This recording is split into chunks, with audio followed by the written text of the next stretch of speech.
Paper ఇక్కడికి ఎవరు తెచ్చారా? మీ అల్లరి మరీ ఎక్కువైపోతోంది. అవును, ఈ ఆంటీనేమన్నావు? ప్రతిమ ఆంటీ. ప్రతిమ ఆంటీనా? ఏమైంది? మొత్తం నా ప్రాణంతా సర్వనాశనం అయిపోయింది. ఈ పేపర్ చూసి ప్రతిభకు మీకు ఫోన్ చేసిన విషయం తెలిసిపోయినట్టుంది.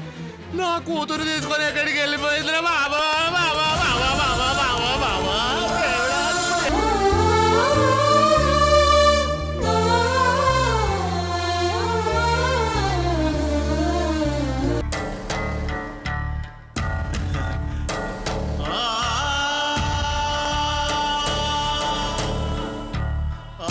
నువ్వేంట్రా ఇక్కడ?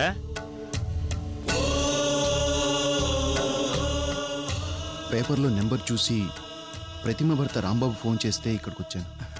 అలాగా? నీకు విషయం తెలుసారా? స్ఫూర్తి నేను చాలా కాలంగా చూస్తున్నాను, కానీ నా కూతురుని గుర్తుపట్టలేకపోయాను. స్పందన అని పేరు మార్చారు. ఈ విషయం పేపర్లో ప్రతిమ ఫోటో చూసి మా పిల్లలు చెప్పారా? అలాగా? ఏంట్రా డల్గా ఉన్నావు? నాకు మాత్రం చాలా ఆనందంగా ఉంది తెలుసా. ఇంతకాలం నా కళ్ళ ముందర స్ఫూర్తి ఉన్నా కూడా గుర్తించలేకపోయాను. ఇప్పుడు తన్ని తనివి తీరే చూసుకోవాలి. దా లోపలికి వెళ్దాం. ఆగు శ్రీధర్.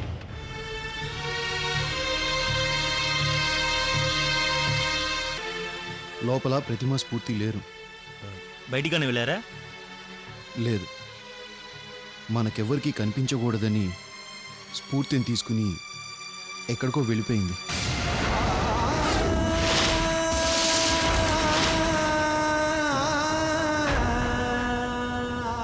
ఏంట్రా ఉంటున్నది?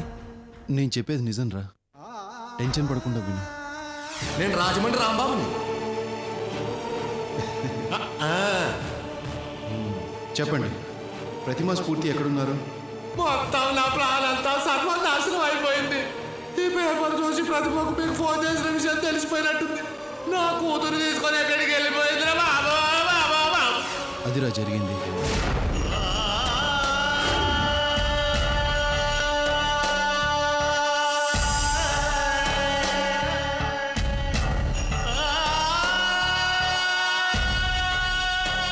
డాడీ, దీని పేరు స్పందన. తన బర్త్డే కూడా ఈరోజే. అవునా? Happy birthday to you. Thanks uncle.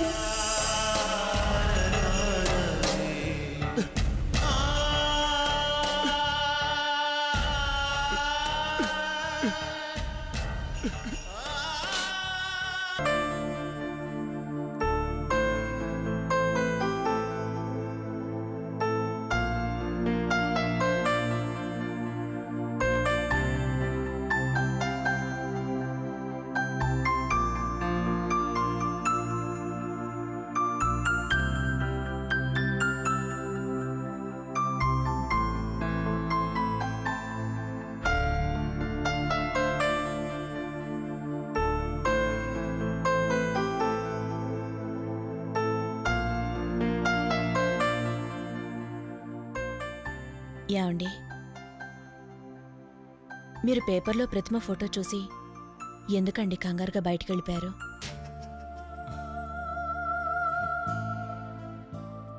అబ్బే, అలాంటిదేమీ లేదు.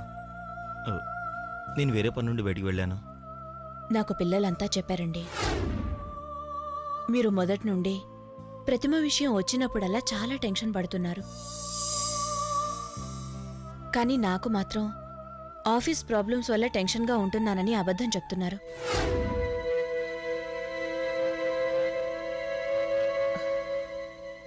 మీరు ప్రతిమ విషయంలో కాకుండా ఒక మగాడి విషయంలో ఇంత టెన్షన్ పడుతుంటే నేను మిమ్మల్ని గట్టిగా నిలదీసి అసలు విషయం తెలుసుకునేదాన్ని.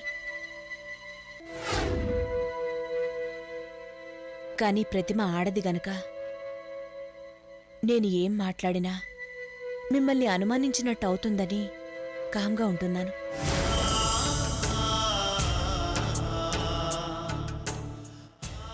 చూడండి, మీరే తప్పు చేయరని నాకు బాగా తెలుసు. కానీ మీరేదో తప్పు చేసినట్టు ఎందుకు బాధపడుతున్నారు? మొదటి నుండి నేను మిమ్మల్ని గమనిస్తూనే ఉన్నాను. మీకు ప్రతిమతో పరిచయం ఉందని నాకు అర్థమైంది. ప్రతిమ నాకు ఫ్రెండ్ అయినట్టు మీకు ఫ్రెండా? ఆ, ఆ, ఫ్రెండే. మరలాంటప్పుడు ప్రతిమ పేరు ఎత్తితే మీరు కూడా నాలాగా హెల్ప్ చేయాలని చూడకుండా ఆ మ్యాటర్ ఎందుకు కట్ చేసేవారు? అబ్బా ఏంటి ఈ ఎక్స్ట్రా ప్రశ్నలు? యక్ష ప్రశ్నలు కాదండి, ఇది నా జీవితానికి సంబంధించిన పరీక్షలా ఉంది. మిమ్మల్ని ఎంత అర్థం చేసుకుందాం ట్రై చేసినా మీరు నాకు అర్థం కావడం లేదు. అసలు ఏం జరిగిందో, మీరెందుకిలా ఉంటున్నారో ఇప్పటికైనా చెప్పండి ప్లీజ్. ఇందులో చెప్పడానికి ఏముంది? ఉన్నదే చెప్పండి. నన్ను ప్రతిమ విషయంలో ఇంత గట్టిగా అడుగుతున్నావు కదా, నీకు నేను ఎప్పుడైనా లోటు చేశానా? అలా చేసేవారే అయితే మీరెలా ఉన్నా నేను పట్టించుకునేదాన్ని కాదు. మీరు ఎప్పుడూ నవ్వుతూ హుషారుగా ఉండాలని నా కోరికండి. చెప్పండి, ఈరోజు ఎట్టి పరిస్థితుల్లో నాకు నిజం చెప్పి తీరాలి.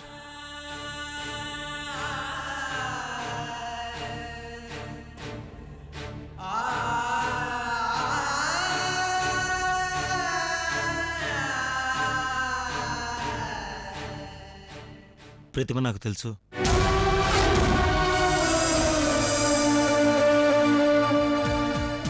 అవును, ప్రతిమ నాకు ఒకసారి అనుకోకుండా రమేష్ హాస్పిటల్లో పరిచయం అయింది. నీకు డెలివరీ అయిన టైంలోనే ఆమెకి డెలివరీ అయింది. నాతో పాటు రమేష్ కూడా ఆమె తెలుసు. ఆమె ఆర్థికంగా దెబ్బతిని ఉండడం వల్ల మానవత దృక్పథంతో ఆమెకు డబ్బు సహాయం చేశాను. ఆ తర్వాత తెలిసింది ఆమె మంచిది కాదని, ఆమె ఒక ప్రాస్టిట్యూట్ అని. అందుకే నిన్ను ఆమెతో పరిచయం పెంచుకోవద్దని, ఆమె గురించి మనకు అనవసరం అని నీకు ఎన్నోసార్లు చెప్పాను. మళ్ళీ ఆమెకు ఒక భర్త, అతనే రాంబాబు. అతను పెద్ద రోగ్. ఇలా ప్రతిమ కథ చాలా కన్ఫ్యూజింగ్గా ఉంటుంది. అందుకే నీకు ఎప్పుడు చెప్పలేదు. నీకు చెప్పడం కూడా నాకు ఇష్టం లేదు. నాకు తలనొప్పిగా ఉంది, వెళ్ళి కాఫీ పట్టరా. ఏంటలా చూస్తావు? నీకే చెప్పేది, వెళ్ళు. అది కాదండి, అసలు ఆ ప్రతిమ. అబ్బా, ఇంకా ప్రతిమ గురించి ఆపుతావా?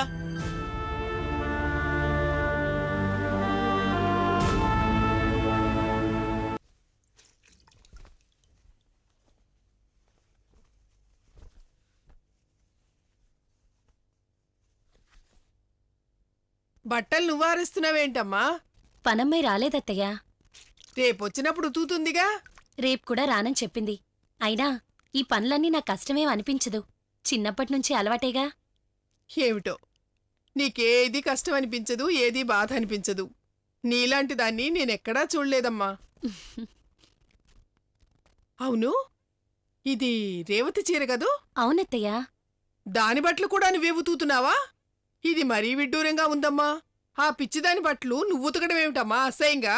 ఇందులో తప్పే ఉంది, తను కూడా మనతో పాటే ఉంటుందిగా.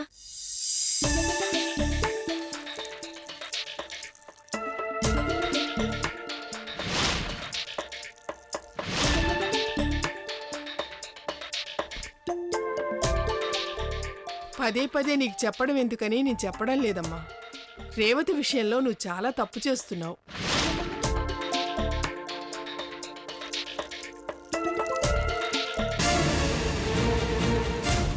రేవతి నువ్వు అనుకున్నంత అమాయకురాలు కాదమ్మా. ఈ ఇంటికి పెద్ద ప్లాన్తోనే వచ్చుంటుందని నా అనుమానం.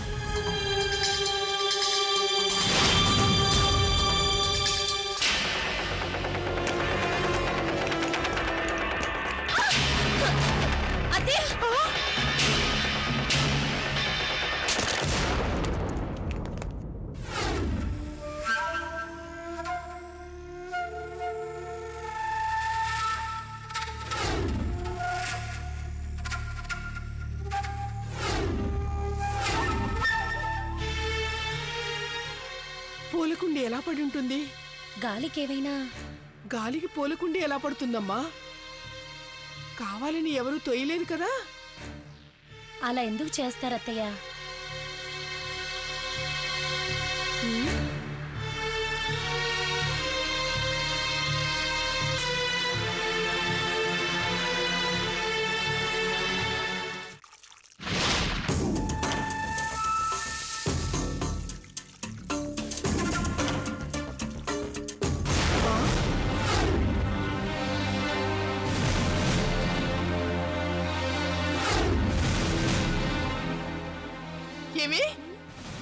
చేయాల్సిందంతా చేసి అమాయకంగా వెరి చూపులు చూస్తే ఏమనరనుకుంటున్నావా? నేనేం చేశాను? ఇంతకంటే ఏం చేస్తావే? సుశీలను నన్ను చంపాలని పైనుంచి పూలకుండి దోసేస్తావా?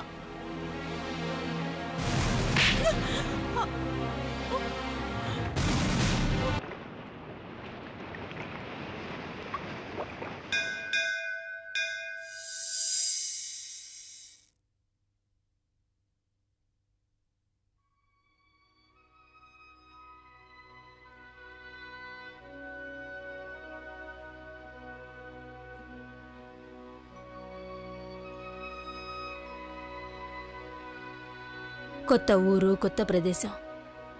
ఇక్కడ మనకెవ్వరూ తెలీదు. నాకింకా ఏ పని దొరకలేదు. అందుకే నిన్ను చిన్న స్కూల్లో జాయిన్ చేస్తున్నాను. కొద్ది రోజులు ఓపిక పట్టమ్మా. నాకేదైనా కంపెనీలో ఉద్యోగం దొరికిన తర్వాత కావాలంటే స్కూల్ మారుస్తాను.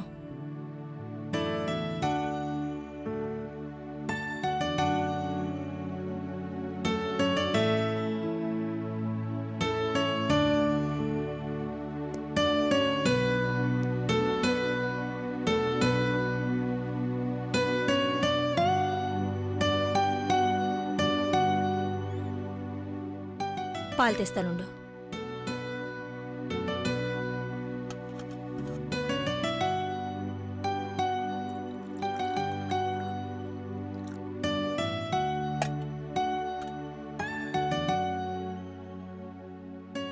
పాలు తాగు. బాగా చదువుకొని నువ్వు ఏ స్కూల్లో అయినా ఫస్ట్ ర్యాంక్లో పాస్ అవుతావని నమ్మకం నాకుంది.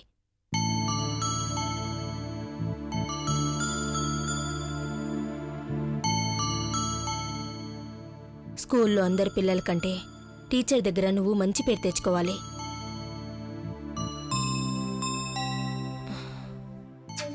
స్కూల్కి వెళ్దామా మమ్మీ?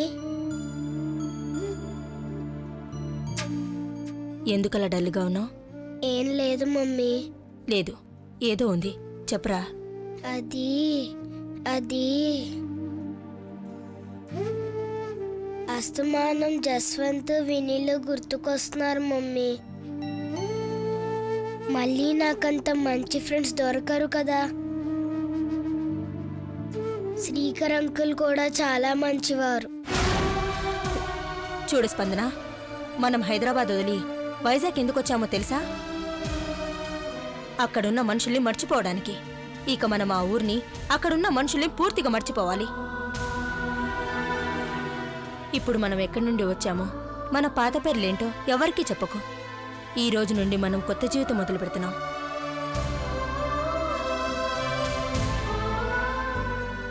నువ్వు ఇప్పుడు ఆలోచించాల్సింది ఫ్రెండ్స్ గురించి కాదు, నువ్వు భవిష్యత్తులో గొప్పదనివి ఎలా అవ్వాలి అని.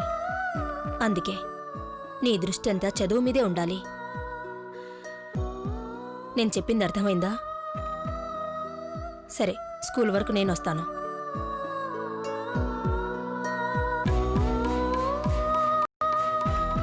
పద. నేను మధ్యాహ్నం నీకు భోజనం తీసుకొస్తాను. సరే మమ్మీ. పద.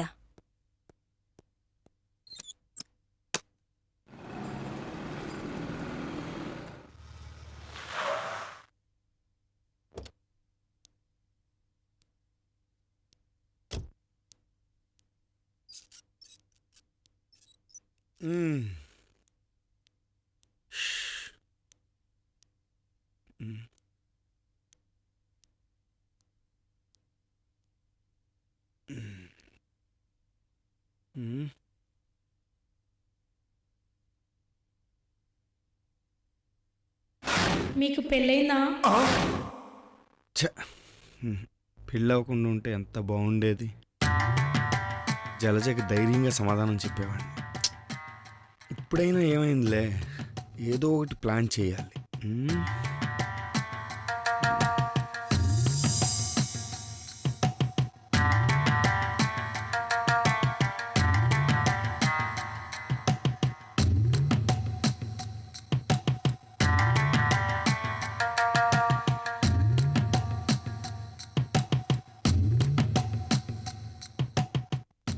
ఏమండి, ఏమండి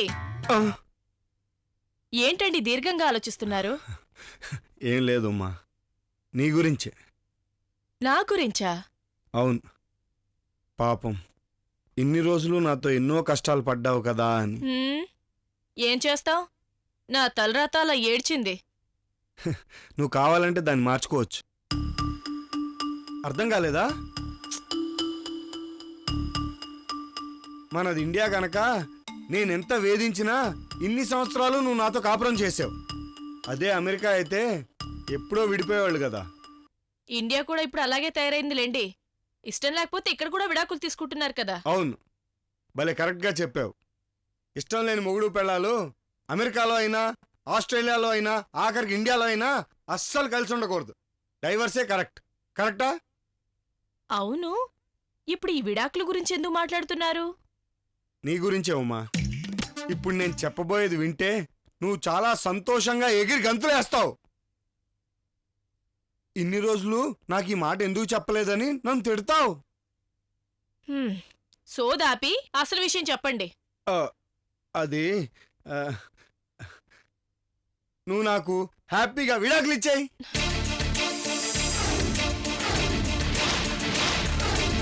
ఇది నీ ఆనందం కోసమే. ఏం మాటలండి అవి?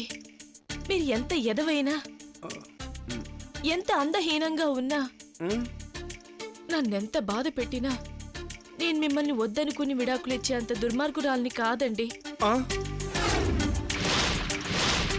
ఇన్ని సంవత్సరాలుగా మిమ్మల్ని భరించిన దాన్ని ఇక ముందు భరించలేనా? మీరు అనవసరంగా నా గురించి బాధపడి ఇలాంటి నిర్ణయాలు తీసుకోకండి. మగవాడన్నాక కొన్ని లోపాలు, కొన్ని అలవాట్లనేవి ఉంటాయి. ఆడది వాటిని సర్దుకుపోవాలి కానీ ఇలా మొగుడిని వదిలేసుకుంటుందా చెప్పండి? అలాగా? మీరు నా గురించి ఇంతగా ఫీల్ అవుతున్నందుకు థ్యాంక్స్ అండి. ఇక ముందు ఈ విడాకుల ప్రస్తావన తేకండి. భర్తే దైవమని భావించే భారత స్త్రీనండి నేను.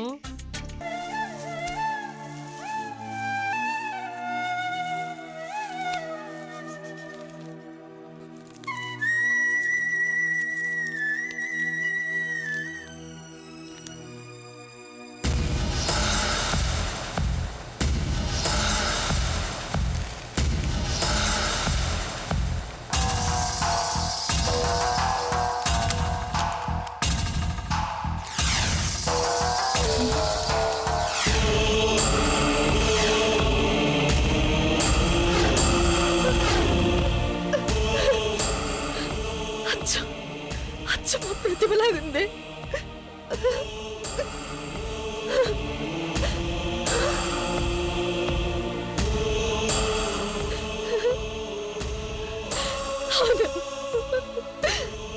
మా ప్రతిమే. ఈ పేపర్లో ప్రకటన ఎవరిచ్చారు?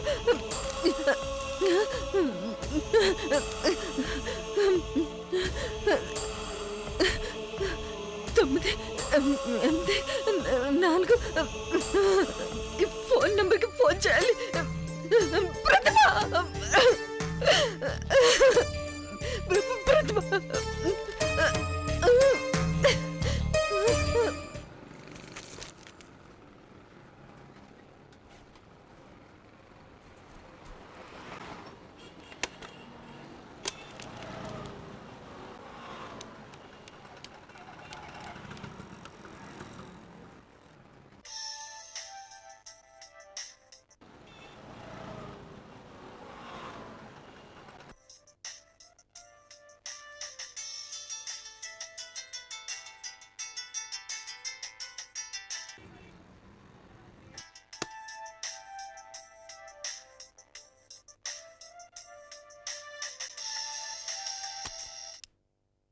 హలో, ఎవరు? మా ప్రతిమ ఫోటో పేపర్లో వేశారు. మీరెవరండి? నేనెవరని తర్వాత చెప్తాను. ముందు మీరెవరు?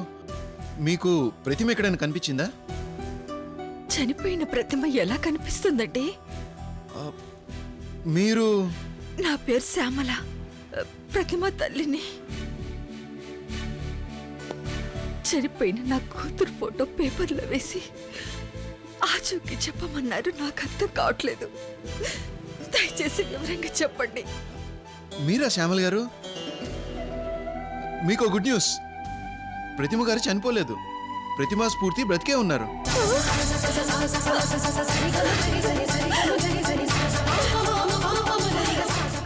సైన్ చేయండి డాడీ. ఇటివ్వు. ఇది ఏంట్రా వినీల్, నీకు సెకండ్ ర్యాంక్ వచ్చి అన్నయ్యకి ఫస్ట్ ర్యాంక్ వచ్చింది. అది అన్నయ్య గొప్పతనం కాదులే, స్పందన స్కూల్ మానేసింది కదా.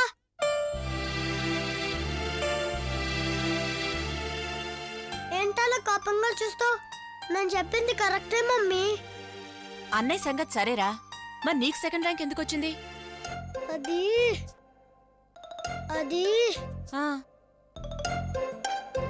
వాడి క్లాస్ లో కూడా కొత్తగా ఒక అమ్మాయి జాయిన్ అయిందిలే. అది అలా చెప్పు.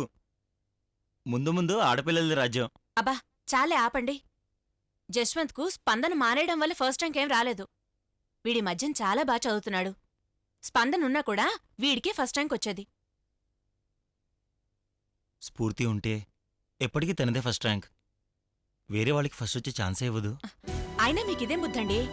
ఇంట్లో పిల్లాడి కన్నా బయట పిల్లని ఎక్కువ చేసి మాట్లాడతారు. ఏమన్నారు? స్ఫూర్తా? స్ఫూర్తి ఎవరు డాడీ? స్ఫూర్త అదే స్పందన. స్పందన అంటే ఆడపిల్ల కదా. ఆడపిల్ల అంటే మీ మమ్మీకి ఇష్టం ఉండదు అంటున్నాను. ఈ విషయం చాలాసార్లు చెప్పారు కదా డాడీ. ఏ మళ్ళీ చెప్తే వినడానికి కష్టంగా ఉందా? అయినా నీ ప్లేస్లో ఒక ఆడపిల్ల పుట్టుంటే మీ మమ్మీకి ఆడపిల్ల గొప్పతనం తెలిసేట్టు చేసేవాడిని.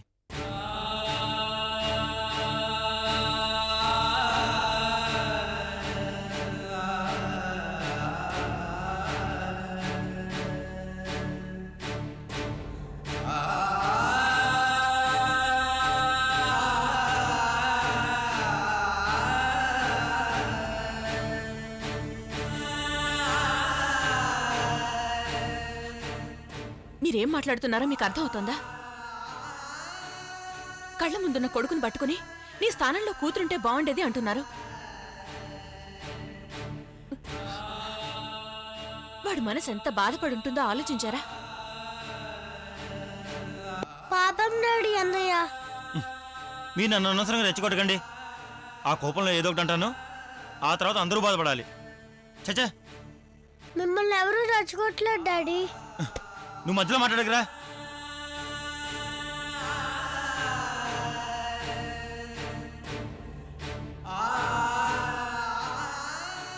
ఒరేయ్, టాలెంట్ ఎక్కడుంటే అక్కడ పొగుడుతాం. ఇంతైనా స్పందన గ్రేట్ రా. ఇంకాప్తారా? ఎప్పుడు చూసినా స్పందన స్పందన అని రామనామంలా చెప్పిస్తున్నారా పేరు? నేను అలా అన్నా మాన్ను. నీకు ఇష్టం లేకపోతే చెవులు మూసుకో. స్పందన స్కూల్ వదిలి వెళ్ళిపోయినా మీరు మాత్రం ఆ పిల్లను వదలడం లేదు. ఈ ఊరు కూడా వదిలి వెళ్ళిపోతే శని విరగడైపోతుంది. అక్షయ, స్పందన నీకేమన్నా ఏం చేసిందని తన మీద నీకు ఎందుకు కోపం నాకు అర్థం కావడం లేదు. స్పందనంటే మీకు ఇష్టం ఉంటే మీరు పొగుడుకోండి, అంతేగాని అస్తమానం నా పిల్లలతో పోల్చకండి. నాకు చాలా చిరాకు. స్పందన అంటే నువ్వు చిరాకు పడుతున్నావు, కానీ అసలు స్పందన ఎవరో నీకు తెలుసా?